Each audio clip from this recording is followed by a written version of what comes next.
taking pills and drinking, and the waitresses, and then strippers coming up and dancing for us.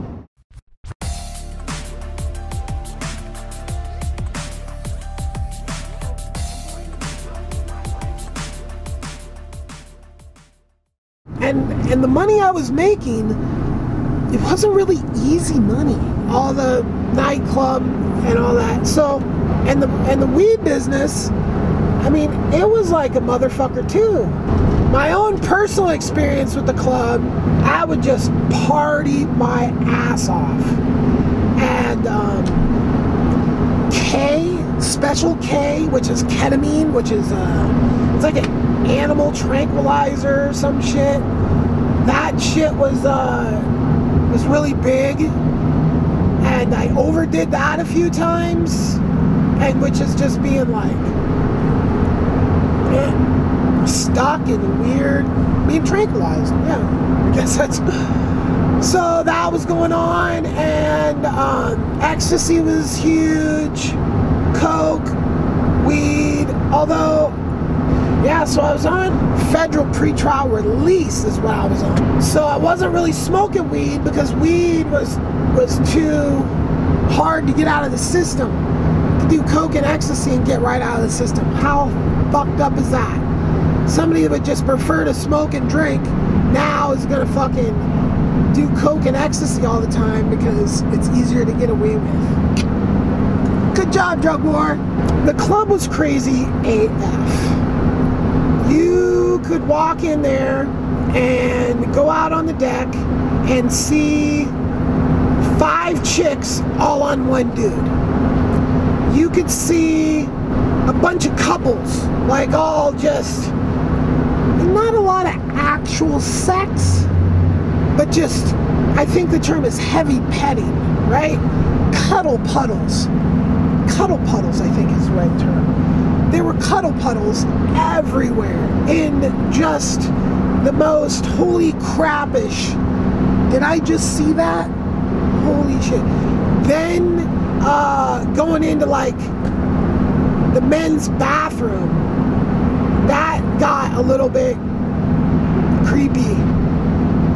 So then you'd go into the girls' bathroom to try to avoid what was going on in the men's bathroom, and then, yeah, it was that kind of party. Oh, we were all partying like it was 1999. That was literally the summer of 99.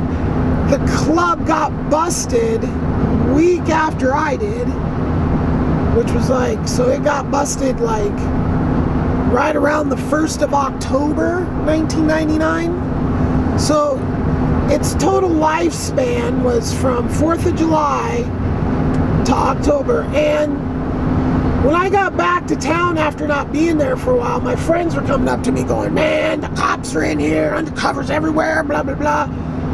And I'm just like, you know, my partner's trying to fucking usurp ownership with security. I mean, it was just a fucking mess. The last time I was in there, the only reason I was in town was because I had court. That's a whole nother story. So I wasn't even really in town much anymore. I wish I would have never came back to town, honestly. In hindsight, yeah, had I just not been me. Boy, I was one flamboyant freaking, I mean, my license plate said Guda. I had 2 Chopper Harleys. I had 2 Land Rover Discoveries. And then all the smuggling empire that I owned half of was ginormous. I had go-go dancers employed at the club. There was this one that I just, she was just something. She had a shaved head, so it was real short. I think there was something with Demi Moore had a shaved head in a movie right around there, so chicks were like shaving their head. And she was just like this little, petite, tough, pole dancing, stripping, like, and I literally just paid her to be there. And among other, I mean, there were so many chicks, and that I just paid to be there, that I put through college. One night, I had been trying to hook up with her, and I just got my second Harley. And my second Harley was this white, stretched, hardtail badass. My other Harley, it had skulls on the tank, but it was like a lame-ass Harley, like the kind it was. This one looked way more badass. I had that thing parked out in front of the club. She found out it was mine, or I said, "Do you want to go for a ride?" And she was like, "Yeah." Well, the thing had a fucking leaky tank on it. So like all night, it's just flirting, and it's like, "Yeah, we're gonna go to my hotel room." And I had this hotel at the Red Lion, the presidential suite. I had that thing on lock anytime I needed it. Club's done, we're fucking heading out. It's probably like, like 6, 7 o'clock in the morning. Start the fucking Harley, get it warmed up, get her on the back, give her my helmet. I got no helmet. Fuck it, going to just ride. Go about 5 feet before the thing runs out of gas. That was it. And then it became this whole, like, I went from fucking gonna hang out with this chick that I had been just trying to hang out with for fucking ever, to like have to ride with these people. I took the tank off the bike. Give me a ride to a gas station. Okay, but we gotta stop, get fucking whippets first at the sex store. Like, gas stations are everywhere. Whippet stores are like, ha. So now on this whole fucking, like, so literally it turned from like being like gonna be amazing to just being lame. And so many times turned out that way, partying at night at that nightclub. Like, seriously, I was just like either too fucked up or I had no attention span. So I'd have like, 5 girls, and I'd be, and by the end of the night, I had never focused on one. And yeah, oh yeah, and here's something bad that happened. There was like this whole crew of people that were from maybe Vancouver, someplace, but they were like a crew of friends. I think the original one of them came from Cedar. I'm not quite sure though. But there was like this little fat kid that was like, I think his name was TJ.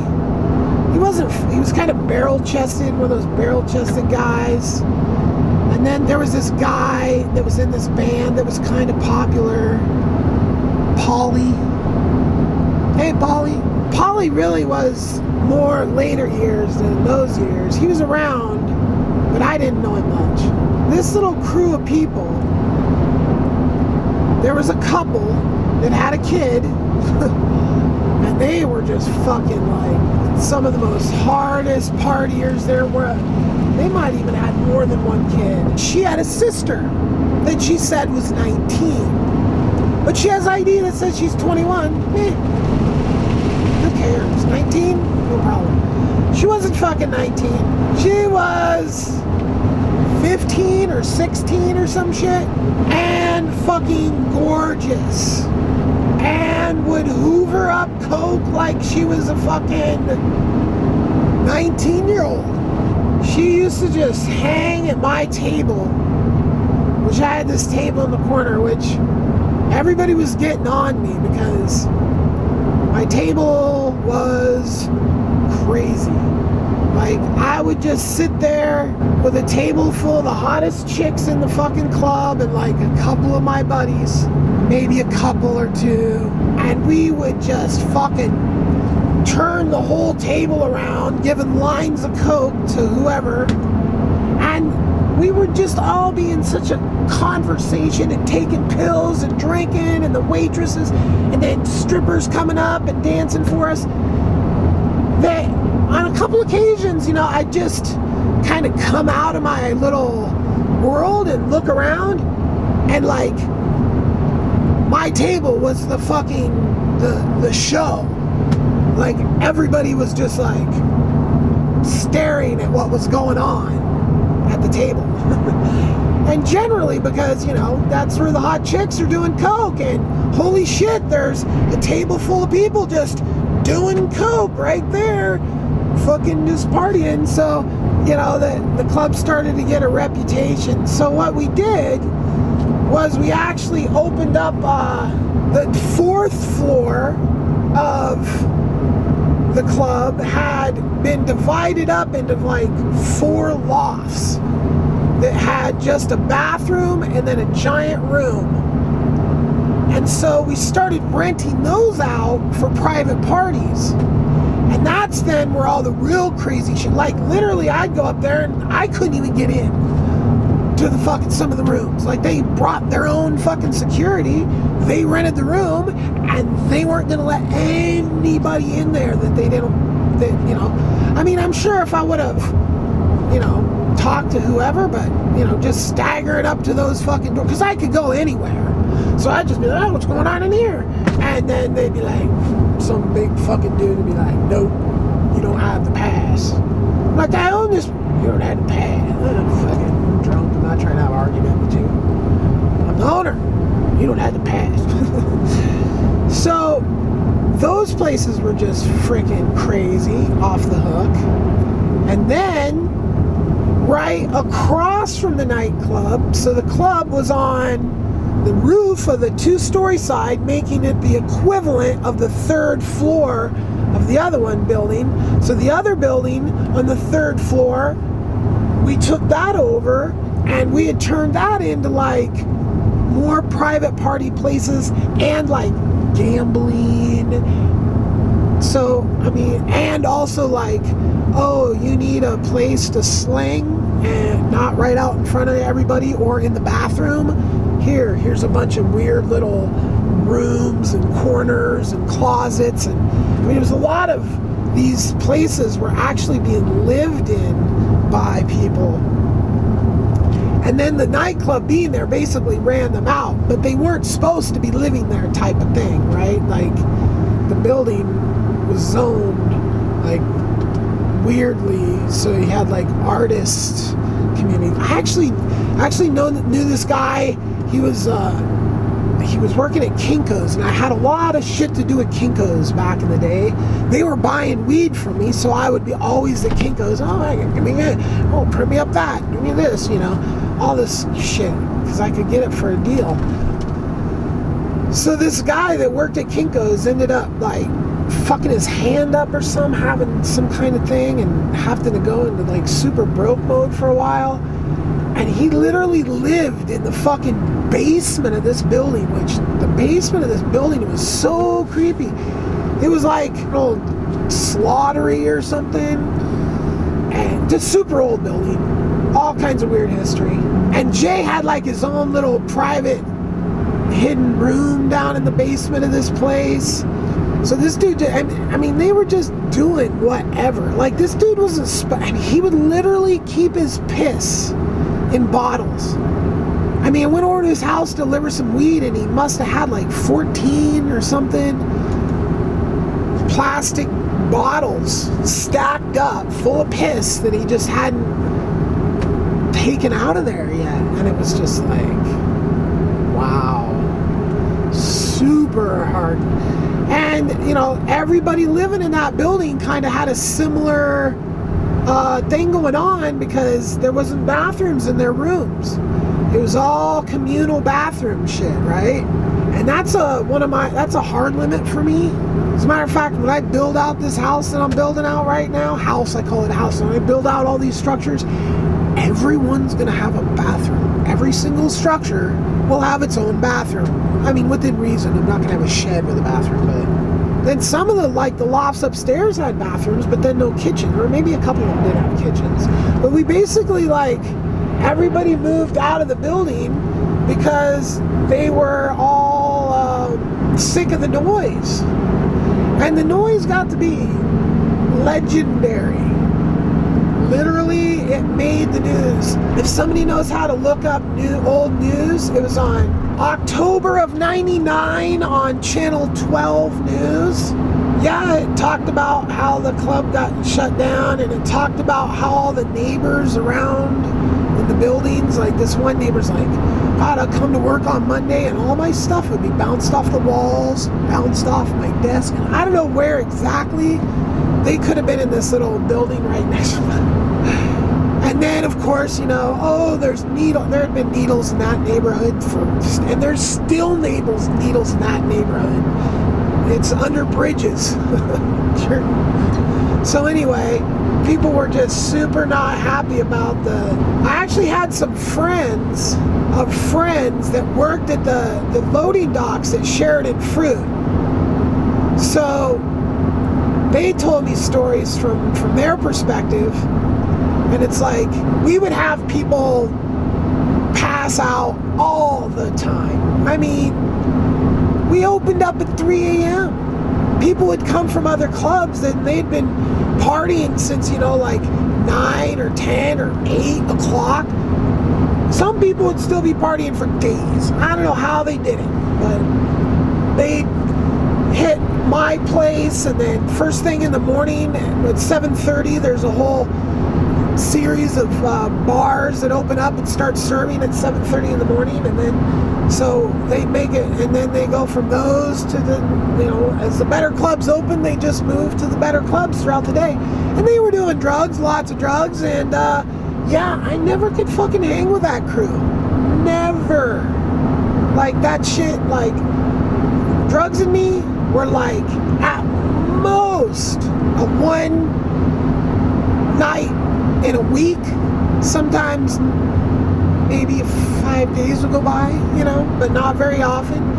Just because I fucking had to recoup and forget how bad I felt the day after. Because don't fucking think drugs are glamorous, because the next day, 2, 3, 4, I mean, I just feel like shit. So does everybody. And like one time after doing coke, because that's really, because you can drink so much more. So you just hammer the fuck you're putting in the coke. Who knows what's in the coke? Tons of alcohol. And then cigarette smokes all around, and not eating, not drinking enough water, and not sleeping, just ends up feeling like shit. So I don't do it. I tried once, so like, oh, maybe I'll feel better if I do some coke right now after doing a bunch of coke. I felt worse. Fucking like the hair of the dog. That shit doesn't work for me. If I'm hungover and I drink, I feel worse. So, and I guess I'm lucky, because if I was able to party with those people, I would bet some of those people are dead already. I've seen them, and you know, I went to prison for 7 years, so I got like preserved. I wasn't partying much. And a lot of them kept going, and it just made them old AF. I believe in moderation. I don't know how they did it. They'd be going for days. So anyway, that was going on at the club. Would I do it again? Knowing everything that I know? You know, that's a tough one, because I was seriously like one of the most popular people. And popularity is always because what you can give somebody or whatever. I mean, you know, whether you're giving them enjoyment because you're a comedian and you tell funny jokes, or you own a fucking club that they can do all the drugs they want in. It's that you're popular because of what you give people, what they can get from you. And I threw Portland a party for the summer of '99 that cost me, I think I got back like $1,700. I think and it was in ones, so I think I just ended up turning around and giving it to strippers, because what else do you do with the $1 bill? $1 bills are meant for tipping, and back then I tipped them out of strippers. So I spent 70 grand on a party for Portland for 1999. And, you know, I really didn't get much respect for that. I got some people yelling out some windows. But when I then went to an after-hours club, which I wasn't really trying to, but this chick was like dragging me there, and she was like this chick that was one of these dudes' girlfriends, and one of these dudes was like the whole crew of dudes that I had at that were my security force at my club that were my dudes. They were all on my side dudes, not Jay's dudes. So they were like my friends. She was like hooked up with one of them. She's like, come on. I'm like, okay, I'll go hang. So she takes me to this fucking after hours club, and I'm not gonna drink. I'm a super snob when it comes to what I consume. At that point, I only consumed like high-end beer. And now I'm gluten-free, so now I only consume like high-end, like sake, but you know, I don't drink cheap shit. I'm not going to give you whatever it is. This guy, I'm like, hey, I'm not going to drink, and you know who I am, right?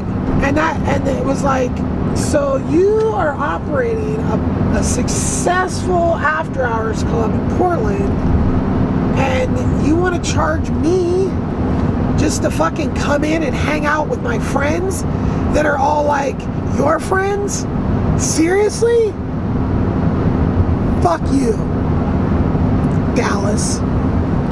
And so I split, and never to go back again. And that whole lifestyle's fucking dead to me. I fucking am up at 7 a.m. I'm not staying up until 7 a.m. I'm in bed by like 11, 10 sometimes, midnight. So yeah, have no desire. Do I want every fucking kid out or young adult out there to be able to fucking stay up late and party? Yeah, I do. I think they all ought to have the fucking good times like that, without the fucking man coming in there and fucking regulating their fucking shit. Places need to be built for it and set up for it, but you know, they absolutely need to be able to have that kind of lifestyle. I was there partying one night, and my partner, the slimeball Jay Stover, he introduced me to this slimeball friend of his. And this guy creeped me the F out from the first second. And this is my empath. This is my empath. This lets me know S is effed. This dude was all effing over me all night. And, you know, like, hey, blah, blah, blah, blah, you know, I mean, and what he was trying to do was he was trying to get me to fucking show him where I live so he could rob me. So I basically was at the club just spending the night fucking trying to avoid this dude. And this is a friend of my partner, right? So it's not like I could just walk up to my security and say, get this fucking asshole out of here, you know? And it's like, obviously it hadn't occurred to me that he was trying to rip me off early in the night. It just became blatantly fucking obvious when a fully grown man is trying to fuck. Well, I guess there is another opportunity, but he didn't strike me as a fucking Fruit Loop type. So, I don't think he was, but he was definitely trying, you know, like, it was several different things, like, I don't remember the early specifics other than the creepy feelings I was getting from this guy. I definitely remember the last couple efforts were all based around, oh man, you're fucked up, I should give you a ride home. Like, who the fuck are you, dude? I don't even know you. I met you 5 seconds ago, and yeah, give me a ride home, buddy. You know, and just a human piece of trash that just spends his life trying to steal from people.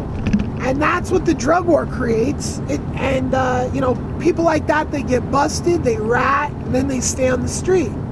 You know, lying to a fucking cop because you're trying to keep your ass out of jail is not exactly the same as completely fucking lying about your whole existence as a person. Or just lying to people to get in close to them to take their shit, okay? So this was this guy. right? And I can feel these fucking people. And you know, for some reason, they're attracted to empaths. And empaths out there know worldwide this fucking succubuses that are just sucking our fucking energies. By the end of the night, I got myself just fucking sideways. I think I just decided to do a bunch of K and go into a K-hole and lay on the couch. Just, you know, like, you're not gonna leave me alone?